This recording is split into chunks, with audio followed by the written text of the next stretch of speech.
Eskerrik asko etortziarren, Kutxabank Donostia Grand Slam 2025 txapelketaren aurkezpenera.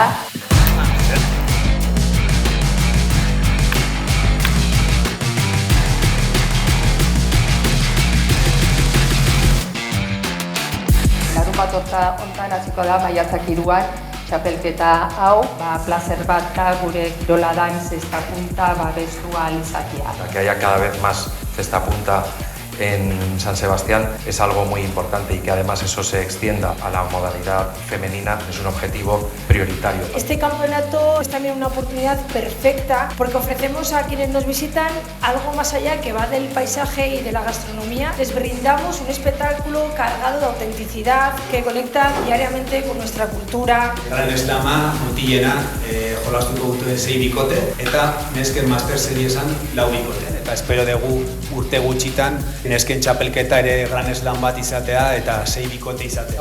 Noguade garrantzitsuena da Matt Lagans Douglas, Amerikarra Miamiko frontoiko izar nagusietakoa, nesketa Erika Mugartegi eta Araile Jardi, momentu honetan dauden pelotari honenak. Eta gero Mexikotik etorri zaigu Tania Mayorgare. Gonbidatu nahi zaituzte denoi frontoira, izango dira 5 larunbat maiatzan, beti arratsaldeko 6etan. Sarrerak eskuragarri daude highalife.eus webgunean edo frontoiko lehiatilan.